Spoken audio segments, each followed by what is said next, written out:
Yo, what's going on, y'all? A lot to get to. Post free agency mock draft starts right now.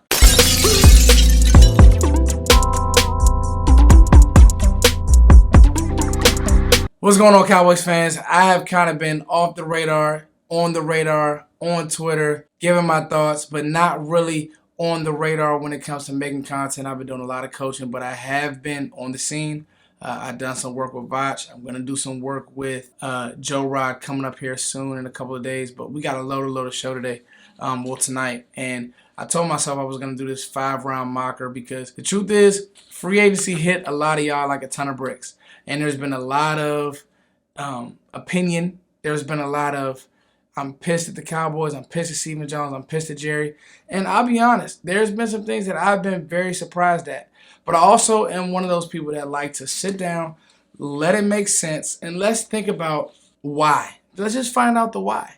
And I'm not saying that what Dallas has done is right. I'm not saying that what Dallas has done is wrong. But I do understand this. Dallas has not, over the last 4 or 5 years, been big players, especially in the first wave of free agency. Now, I have not seen the wild, wild west of free agency like this ever. I mean, guys like Tyreek Hill on the move. Why? Because Kansas City's in cap hell. Trades, guys like Amari Cooper, who we had to get off the books because of the $20 million. And I don't know if Cowboys fans were really ready for that, but it's true. You're not going to pay a guy that much with the production that Amari Cooper had last year. It's just the reality of it.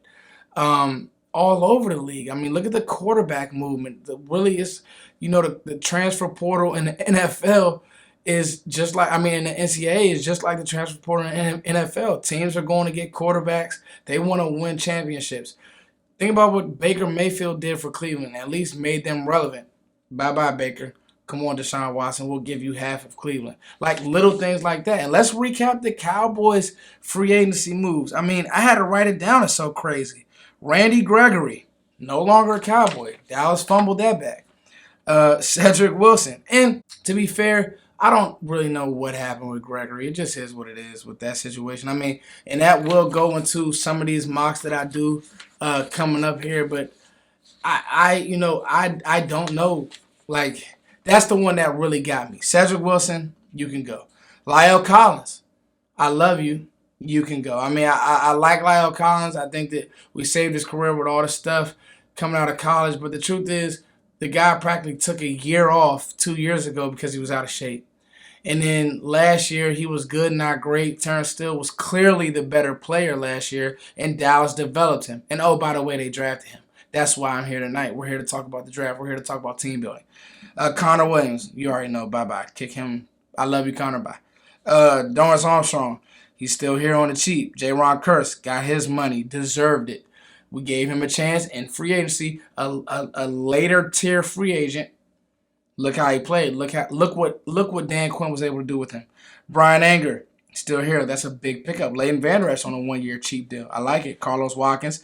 James Washington is a sneaky one because a lot of people, and I haven't really been able to talk about my thoughts with him via video. A lot of people don't really understand how, I would say, underutilized James Washington was because of a declining Ben Roethlisberger in the offensive scheme that he was in.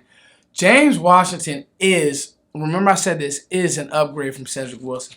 High points the ball better. He's better after the catch. He's faster. Listen, Oklahoma State James Washington was scary. So if he can come in and give you some of that, you're in good shape. And then, the lower tier guys, Luke Gifford, you let go of Greg Zuerlein. But obviously the big one was Amari Cooper. Now, 4 minutes in, I haven't talked about a single prospect. And enough of this free agency stuff because I leave that to the big dogs, Sky and a few of the others. I don't really like getting into the whole free agency because I want to see the whole vacuum. Like, I want to see it when the draft happens and when everything is together, and then we'll see how this team really looks. This 5-round for me was based off of some of the things that Steven said today and some of the things that I've been thinking about, and I say to myself, what Dallas should do versus what they will do versus trends. And then you think of the Michael Gallup injury. And with Stephen Jones coming out there, he was speaking at the coaches' meetings, and Mike McCarthy's not there because he's on the road on the draft trail. I went with my first pick. Let's just get right into these picks because we, like I said, a loaded show here. I went with Jahan Dotson, receiver, Penn State. Now, I had my best available guard there. I had my best available center. I had Linderbaum was there in this exercise that I did. But Jahan Dotson, to me, is not getting the credit that he deserves. If you go watch the Ohio State game, he was bracketed. They rolled coverages his way. Still managed to squeak away with like 117. He did. I mean, the feed the run after the catch is really good. The route running is exceptional. And Chris Olave is gonna jump him, but I'll be honest with you, him and Chris Olave are really a split image. The difference is Jahan Dotson didn't have a Garrett Wilson on the other side to help, take away some of that attention. And I just think that Dallas is not going to go in the year to start the year, especially with the type of schedule that they're going to play this year with CeeDee Lamb and Noah Brown and James Washington. Like, that's just not enough on the outside, especially when Zeke isn't the same and you're going to be really going with a true two-headed monster. I think they want another weapon on the outside to really help Dak Prescott. So that's pick 24. I went Jahan Dotson, man. I think that he's not getting the pub that he should. I know people love Sky Moore in the Cowboys community. He can't touch Jahan Dotson. Jahan Dotson just has that juice. Just a smooth, Justin Jefferson type guy that really he's Justin Jefferson. He's Terry McLaurin, but with a little more juice after the catch. I mean, go watch the Ohio State. Go watch the film. You see, Ohio State game, they go direct snap to him. He has some juice after the catch. A physical player. He's groovy to me, man. I love that player. Pick 56. I went Tyler Smith. Now, has tackle ability, has guard ability, just a nasty, nasty player. I want to kick him inside, though. All right? I want to kick him inside. And I was going to go linebacker here, but Tyler Smith, if he's hanging around, I think he will be my highest graded player. I think that they don't value linebacker the way that Cowboys fans do. So you may see Nakobe Dean on the board. You heard Steven speak today. Maybe it's smokescreen because he's done that before. You heard Steven speak today. They really believe that what Kurtz does, what Micah can do all over the field, bringing back Leighton Vander Esch, don't think that they value backer. I went inside, and I'm going to fix the pressure up the middle. I think that Smith eventually will be able to play tackle, but right now he will be an upgrade over anything that you have at guard. Now, in the third round, it was too good for me not to. I went Brandon Smith. Now, this Penn State linebacker is very interesting. You have Michael Parsons. You have a Jabril Cox who it's been said that he's getting healthy. Brandon Smith does a few things that I like. He plays forward very well. He plays in the middle very well, but he blitzes very well. So if he comes in year one and he just has a niche where he can get to the quarterback, maybe on third downs, run downs, he can just come in and play forward. You bring Jabril, J-Ron to kind of offset what teams want to do with tight ends and speed guys. I think that this will be a still Penn State linebacker, Brandon Smith. The measurables are good. Physical. Penn State is linebacker. We got Micah Parsons. Maybe Micah Parsons vouches for Brandon Smith. I like the player a lot. He's definitely a forward player. He's not a lateral guy. You watch film, sometimes he gets in trouble with his eyes. I do think that's something that can be coached out of him, but I think that him and Micah, with Jabril Cox, with another year of Leighton Vander Esch, now that linebacker core looks really, really good. Now, fourth round, pick 128, a guy who I loved at the Senior Bowl, Matt Waletzko, tackle, North Dakota. Here's why I went Waletzko. The inevitable is coming in there. The inevitable is Tyron Smith, a Tyron Smith injury. Okay? Waletzko is the perfect swing tackle, and he's really a perfect left tackle because his feet are amazing. He did great at the Senior Bowl. Who else did we get from the Senior Bowl who didn't do so great, but you brought him in and you developed him? Terrence Steele. I'll never forget Terrence Steele getting whooped by Bradley and I. All he does is come to the league and get better and better and better. So, to me, Waletzko in the fourth round, it makes a ton of sense. My offensive line is now intact.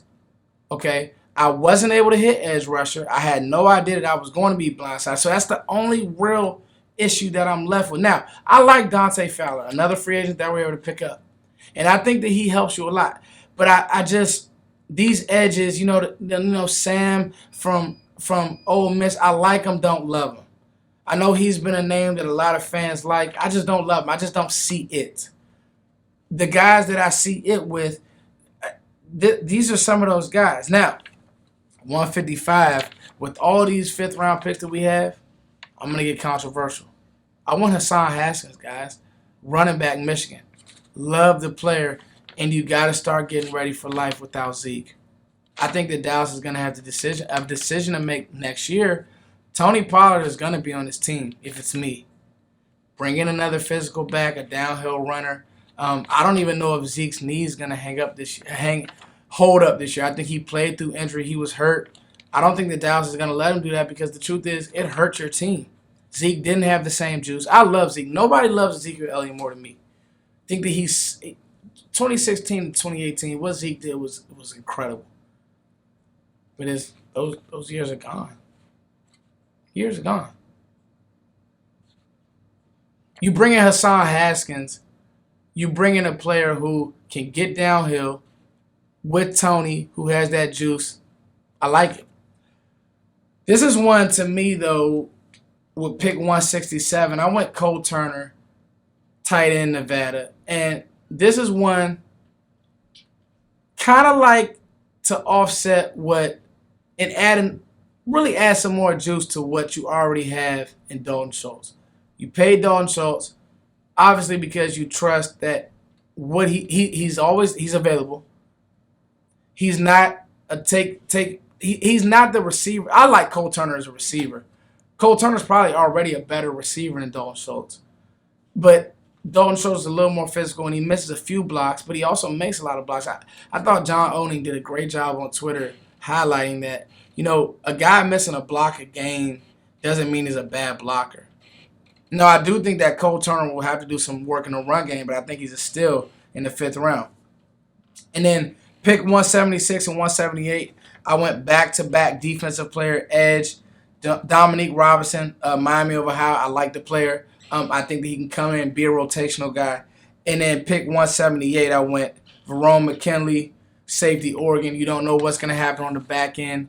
You did bring back Malik Hooker, but you don't know. He does have injury history. So with this 5 round and I doubt that Dallas drafts all 5 picks. All these picks in the 5th round. I think they're going to will and deal, try to move up, maybe package some things together, try to jump in front. But the truth is this. Dallas, I've always said a good draft, give me 2 starters, give me 2 contributors. A great draft, give me 3 starters, give me 2 contributors. Last year was a great draft to me. You started a year, Osa was a starter, Micah Parsons was an all-pro. You got work out of, who's our corner? Boss Man Fat. You got a lot of work out of Boss Man. You got work out of Golston. You got an all-pro out of that draft and you didn't have to move. You draft well. You add a Fowler to the mix. One of these guys will pop up as an edge rusher. I think I like this draft, guys. I think the receiver position is something that I wouldn't touch. But you have an injured Michael Gallup who's not going to come back on time. And you have no longer Amari Cooper. CeeDee Lamb is going to be the focal point of your team. Make no mistake. But he's just not quite there yet. CeeDee Lamb, you use CeeDee Lamb how you used them in the Tampa Bay game, you're good to go. But it's still going to take some time. Year 3, he's going to explode. He is. I have all faith in him, Dak, the whole 9. It takes time. Rome wasn't built in a day. You bring in Jahan Dotson to take some of that pressure off of him. Then you bring Michael Gallup back when he's ready to go. You in good shape, Cowboys fans. Let me know what you guys think about this mock draft. I covered a lot today. 15 minutes. I normally don't even go that long, so this was good. 15 minutes of content. Let me know what you guys think. It's your boy Foots. Hey. Oh, real quick. Thank you guys always. I got to say this all the time. Thank you guys always for liking, sharing, and subscribing. I'm already close to 5K on Twitter. Hit up the Cash App.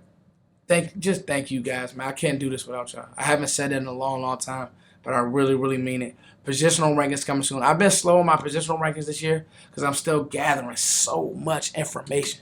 So thank y'all. Peace.